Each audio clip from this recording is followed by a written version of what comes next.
ఓం అవిద్యానామంతస్థిమిరమిహిరద్వీపనగరీ జడానాం చైతన్యస్తబకమకరందశ్రుతిఝరీ దరిద్రాణాం చింతామణిగుణనికా జన్మజలధౌ నిమగ్నానాం దంష్ట్రామురరిపువరాహస్య భవతి. శుక్లాంబరధరం విష్ణుం శశివర్ణం చతుర్భుజం ప్రసన్నవదనం ఛాయేత్ సర్వవిఘ్నోపశాంతయేత్. వందే గురుపదద్వంద్వమవాన్మనసగోచరం రక్తశుక్లప్రభామిశ్రమతర్క్యం త్రిపురం మహా.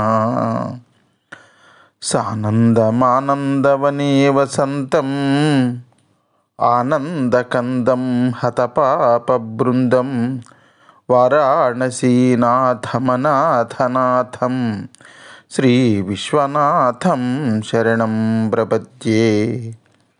విశ్వేశం మాధవం ఢుంఢిం దండపాణిం చ భైరవం వందే కాశీగుహాం గంగాం భవానీం మణికర్ణికాం. హర నమః పార్వతీపతయే హర హర మహాదేవ శంభో శంకర. అగస్త్యుడు వింధ్య పర్వతాన్ని దాటి దక్షిణ భారతదేశం వైపునకు బయలుదేరాడు. అనేక క్షేత్రములు చూశాడు. గోదావరి నదీ తీరానికి వచ్చాడు.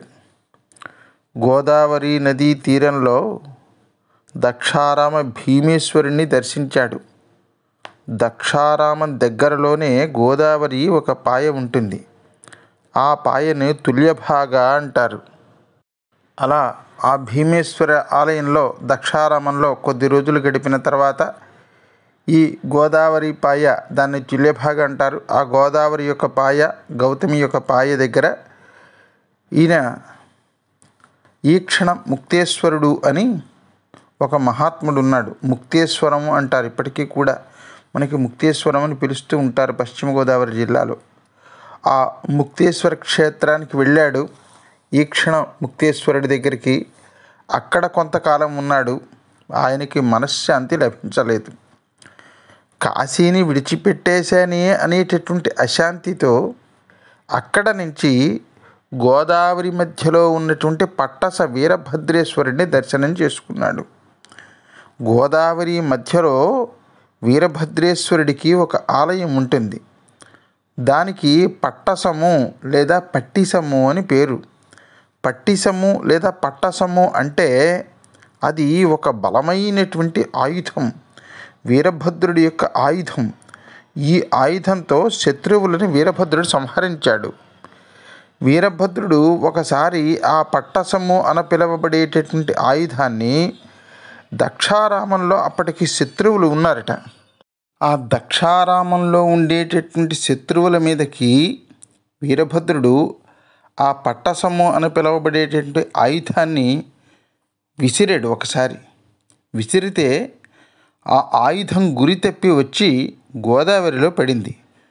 గోదావరిలో పడగానే ఇక్కడ నా ఆయుధం పడింది కనుక నేను ఇక్కడ కలియుగ అంతం వరకు స్వయంభూ రూపంలో కొలువై ఉంటాను అని వీరభద్రుడు 1000 చేతులతో తనంత తానుగా విగ్రహం అయి అక్కడ కొలువై ఉన్నాడు.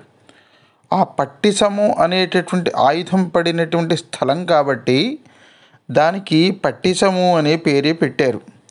అదే దాని పేరు అలా అలా అలా అలా మారిపోయి అసలు నిజానికి ఆ పట్టిసమే దాని పేరు. అది మారిపోయి ఈనాడు పట్టిసీమ అయిపోయింది. అలా ఆ పట్టిస వీరభద్రేశ్వర స్వామి వారిని దర్శించుకున్నాడు అగస్త్యుడు తన భార్య లోపాముద్రతో కలిసి. ఆ వీరభద్రుడు ఎంత శక్తిమంతుడు! దక్షయజ్ఞంలో సతీదేవికి అవమానం జరిగి ఆవిడ అక్కడ ఆ యజ్ఞగుండంలో ఆవిడ ఆహుతి అయిపోతే పరమశివుడి పనుపున వెళ్ళి ఆ దక్షుడి యొక్క తలకాయ నరికినటువంటి వాడు వీరభద్రుడు. మహాపరాక్రమవంతుడు ఆయన, 1000 చేతులు కలిగినటువంటి వాడు. రుద్రుడికి మరొక ప్రతిరూపమా అన్నట్టుగా, ఇంకొక రుద్రుడు అన్నట్టుగా కనిపిస్తాడు వీరభద్రుడు. అటువంటి పట్టిసీమలో ఆ పట్టిస వీరభద్రేశ్వర స్వామి వారిని దర్శనం చేసుకున్నాడు అగస్త్యుడు. అక్కడ నుంచి బయలుదేరాడు. అనేకమైనటువంటి క్షేత్రాలు చూశాడు. చిట్ట చివరికి కొల్హాపురం చేరుకున్నాడు. నిజానికి దాన్ని మరాఠీ భాషలో కొల్హాపురం అంటారు, కానీ దాని అసలు పేరు కోలాపురము. కోల అంటే పంది. పూర్వం ఒక రాక్షసుడు ఉండేవాడు. వాడు పంది రూపంలో భూమి మీద తిరుగుతూ ఉండేవాడు. ఇప్పుడు మనం కొల్హాపురం అని దేన్నైతే అంటున్నామో అక్కడ ఉండేవాడు. వాడు పంది రూపంలో తిరగడం వల్ల అది కోలపురము అయింది. కోలాసురుడు బ్రహ్మగారి గురించి తపస్సు చేస్తే బ్రహ్మగారు ప్రత్యక్షమై వరం కోరుకోరా అన్నారు. నాకు ఎవ్వరి చేతుల్లోని చావు లేకుండా వరం ఇయ్యి అన్నాడు ఆయన. నాకు చావన్నది ఉండకూడదు, మరణం లేని వరం కరుణించి విరించి నీ గురించి తపస్సు చేశాను అన్నాడు. అప్పుడు పరమశివుడు బ్రహ్మగారు నవ్వి, ఇది మాత్రం కుదరదురా, మృత్యుర్జన్మవతాం వీర, దేహేన సహజాయతే మహావీర రాక్షస.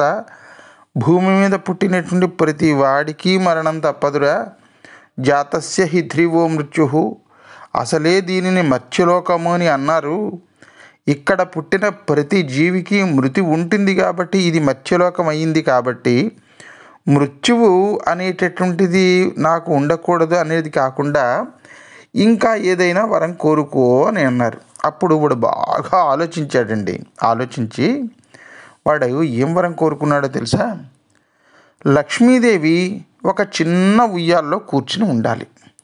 చిన్ని ఉయ్యాల, అగ్గిపెట్టి కన్నా చిన్న పరిణామంలో ఉయ్యాల. ఆ ఉయ్యాలకి తాళ్ళు కట్టకూడదు.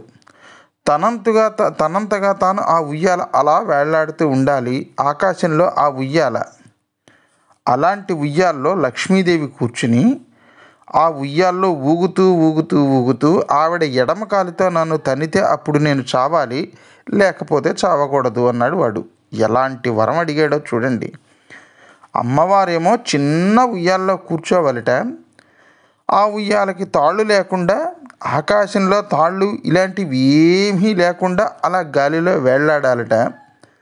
ఆ ఉయ్యాల కూడా చాలా చిన్న ఉయ్యాలట. అగ్గిపెట్టి కన్నా చిన్న పరిణామంలో ఉండి ఉయ్యాలట. ఆ ఉయ్యాల్లో కూర్చుని ఎడమ కాలితో అమ్మ తన్నాలిట, తన్నితే వాడు చావాలిట. అంటే ఇలాంటి సంఘటన జరగడం అనేటటువంటిది అసంభవం అని వాడి ఉద్దేశం అన్నమాట. అనగానే బ్రహ్మగారు నవ్వుకుని, భలే వాడివిరా అబ్బాయి, నీ తెలివితేటలు మండిపోను అని, సరేలే తథాస్తు అన్నాడు ఆయన.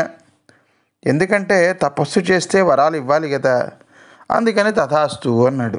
దాంతో వాడు రెచ్చిపోయి, ఇంకా నన్ను ఎవ్వరూ చంపలేరు అని అంత చిన్న అగ్గిపెట్టి కన్నా చిన్న పరిణామంలో ఉండేటువంటి ఉయ్యాలే ఉండదు.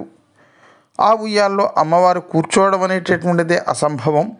కనీసం ఆవిడ ఎడమ కాలి చిటికెన వేలు కూడా అందులో పట్టదు. అంత చిన్న ఉయ్యాల కావాలని నేను కోరుకున్నాను. ఒకవేళ ఆవిడ పట్టిన ఆధారం లేకుండా ఆ ఉయ్యాల వేళ్లాడదు అనుకుని వాడు రెచ్చిపోయి పంది రూపంలో ప్రజల్ని బాధపెట్టడం మొదలుపెట్టాడు. అనేకమైనటువంటి బాధలు పెట్టాడు. బ్రాహ్మణుల్ని బాధలు పెట్టాడు, ఋషుల్ని బాధలు పెట్టాడు, మునుల్ని బాధలు పెట్టాడు. మంచి మనుషులందరినీ, మంచి మనుషులంటే ప్రతి మనిషిని బాధ పెట్టడం మొదలుపెట్టాడు. ప్రజలంతా భయపడిపోతున్నారు. గడగడ వణికిపోతున్నారు ఆ ప్రాంతంలో ఉన్నటువంటి ఈ ప్రజలందరూ. అందరూ అనుకుంటున్నారు, ఈ కోలాసురుడికి ఏం వరం ఇచ్చారు చతుర్ముఖ బ్రహ్మగారు? వాడికి ఇచ్చినటువంటి వరం చాలా విచిత్రమైనటువంటి వరం ఇచ్చారు. మరైతే ఈ కోలాసురుడిని చంపేటటువంటి వాళ్ళు ఎవరూ లేరా? ఈ కోలాసురుడు చనిపోడా?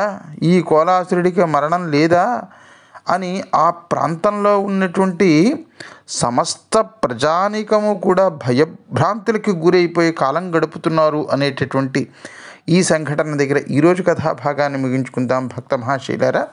రేపటి కథాభాగం మనం ప్రారంభించుకునేంత వరకు స్వస్తి ప్రజాభ్య పరిపాలయంతాం న్యాయేన మార్గేణ మహిమహీషాః గోబ్రాహ్మణేభ్య శుభమస్తు నిత్యం. లోకా సమస్తా సుఖినో భవంతు.